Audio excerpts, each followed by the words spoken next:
Why did the chicken cross the road? Because there is power in movement.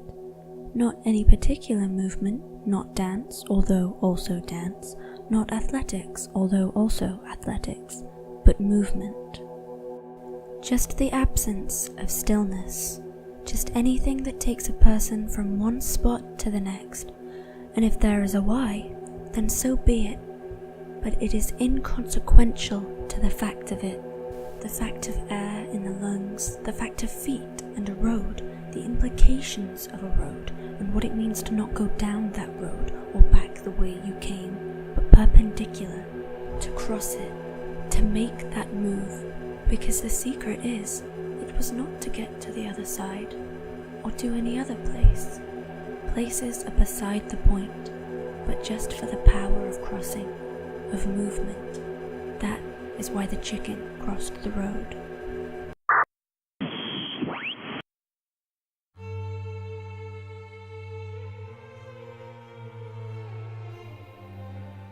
It almost became tradition. You would always read my future before you left. You'd clear the table and assure me that even if the cards didn't imply it, that you would always come home. You knew I didn't believe in the whole fate and future stuff, so you made sure to keep the reading simple. 3 cards only. 1 for the past, the present, and the future. You'd shuffle the deck all the while looking directly into my eyes, willing me to believe. You'd then take the top 3 cards and lay them out in a line in front of me.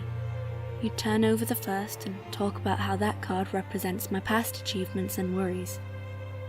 You'd turn over the next and tell me how my present life is, the things that I worry about, and how I should be living in the moment more. You then turn over the last card and tell me about how my future is unsure, but it can be whatever I make it, and I shouldn't be afraid of it any longer. That's how it usually goes, but this time was different. This time there was no tarot reading. You were just gone.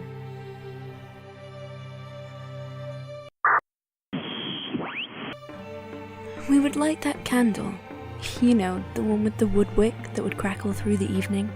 And we'd bake, too. We'd bake gingerbread and the whole house would smell like it till the next morning. We'd sit under the tree ready to exchange our gifts, the plate of gingerbread next to us and a glass of milk, which I downed, and you looked so ashamed. But I playfully punched your arm, and you punched back, and everything seemed just right. You opened your present for me.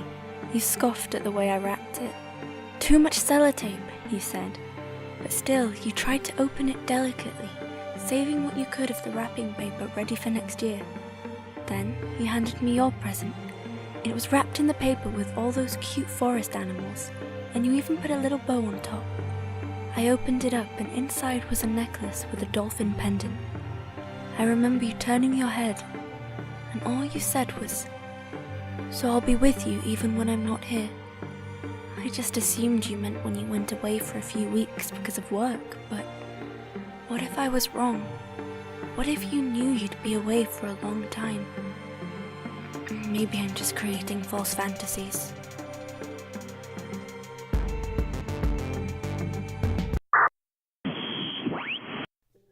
Last night I decided enough was enough. I should start clearing some of your belongings away before they drive me further into a pit of self-deprivation and pity. I decided by packing some of your clothes into a storage box and moving them up to the attic. I didn't have the heart to throw them out. You know, in case you did decide to come back. But that's not important. What is, however, is that you've been storing locked boxes in the attic that even I didn't know about. I looked for the keys everywhere, but I think you took them with you when you left. So, naturally, I grabbed a hammer and tried to break the lock, since it was only small.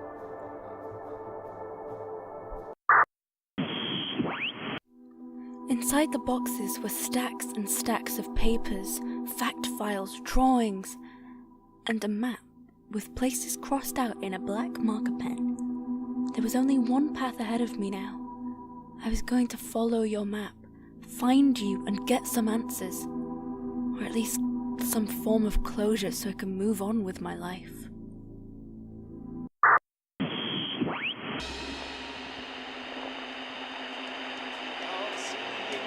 saving, you're all I need and you're all I'm craving. I love, love, you're so far gone. All the angels looking down don't love you like I do right now. I love you.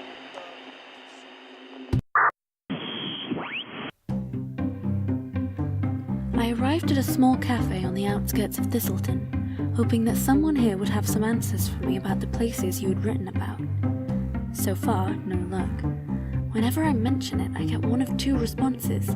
They either retreat within themselves and tell me they have no idea what I'm talking about, or they flat out tell me it's none of my business and I'm going to be real sorry if I keep on asking. At least I know I'm onto something. I mean, hey, if people are getting so defensive, then that just means they're hiding something. I think you were close to figuring it out, Alice. Or maybe you did figure it out. Maybe that's why you didn't come back home. Who thought following your notes would be this hard? I took a seat at one of the tables in the cafe to go over the map one more time. Someone must have let something slip about where this forest you mentioned is. The more I think about it, the more confused I get. Why can't I find this forest on any standard map? And why do people keep pretending it doesn't exist? As you can imagine, I was so lost in thought that I didn't see the figure approaching my table. It was startling, to say the least. The figure was that of a tall man, most likely around 6 foot. He had greying hair, but appeared to be the age of 28. From first glances, he looked to be a businessman, with his shirt and tie and a briefcase by his side.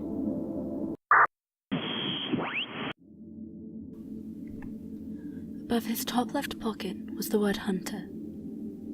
Hunter, is that your name? I asked him. He shot me a look of self-importance. Then he laughed. What joke was I missing? Why no, little girl, Hunter is not my name, although it is both who I am and what I do, but it is not my name. Any normal person would just assume that he's a huntsman of some kind, most likely killing animals for their meat and their fur. But I've met a few huntsmen in my time, and he doesn't quite fit the bill. But then again, who am I to judge? It's like you were always saying, don't judge a book by its cover and all that. So, if Hunter isn't your name, what should I call you? Whatever you please. No offense, little miss, but I don't share my name with just anyone. He winked and tipped his hat like a gentleman, but the smile that accompanied it gave the impression that he wasn't here just to make small talk. You should stop searching, he said. Stop searching and go back home. You won't find anything you like by venturing off into the woods alone.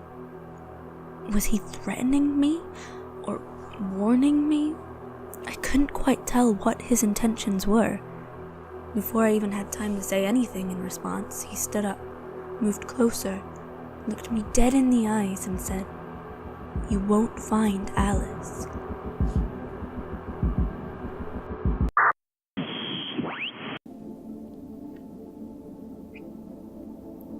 He immediately stood up, leaving behind a slip of paper with some directions. Of course they led to the forest. Was he trying to make me quit my search or not? Maybe this was a test, or a trap. But a lead was a lead, and I had to take it, no matter the risks. I wasn't getting anywhere with just asking around. You were onto something, Alice, and I'm going to find out what.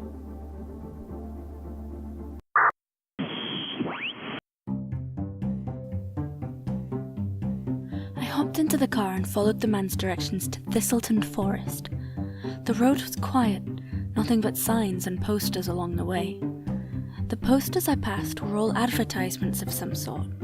Some were striking and bold, advertising products and stores. Others were simpler, advertising a way of life. A plain white background with black text in an Arial font, saying things like, "Be the person you want to be."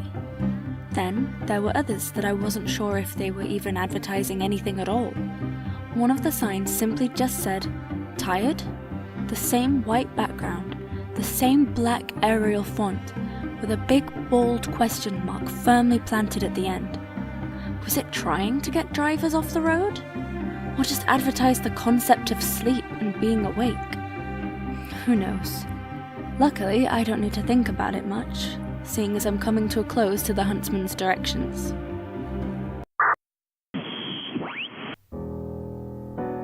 I am standing in nature's playing field at the time when night and morning mingle, with towering trees that look like they could fall any second, but are rooted to remain for years to come. There are remnants of a track here, but the grass has started to reclaim its territory, leaving few small holes most likely burrowed by rabbits. There are some smaller paths that appear to have created a labyrinth amongst the trees, a labyrinth with denied access unless you were the creator of these paths or had the ability to imitate it.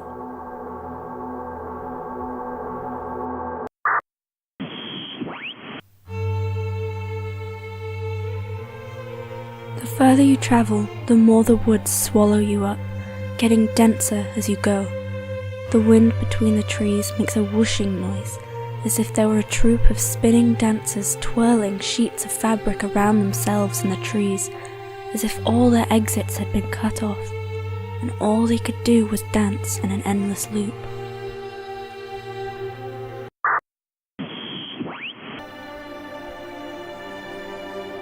Forests are full of strange noises, don't you think? Everything is both what it is and something entirely different. The birds changing between calls, the wind through the trees, the rustle of small animals scavenging for food, and the noises we can't quite place, the ones that are familiar but different.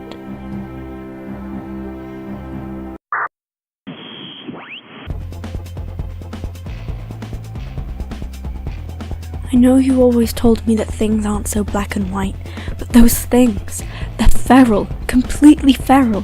They're like wolves, but different. They're not just wild, they're calculated. Maybe that's not the right word, but it's clear they don't just kill to survive. They're doing this for fun, for sport maybe. I don't even think they're capable of feeling remorse.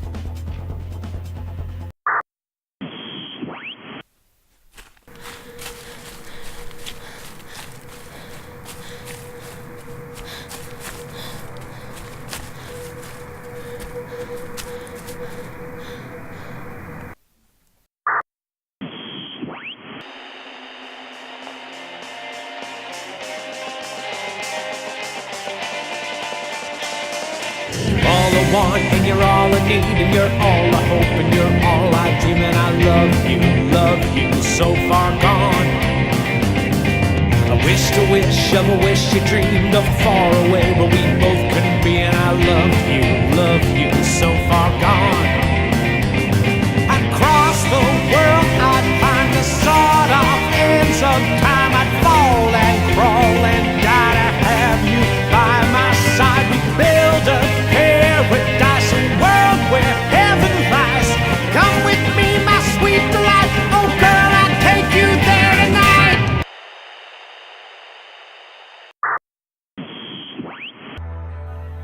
This is no longer about you, Alice. This is about survival. And not just surviving those things, but surviving afterwards. Going back home to the life we led before, that's impossible now. Coming out here to find you has changed me in ways I didn't even expect, couldn't have expected.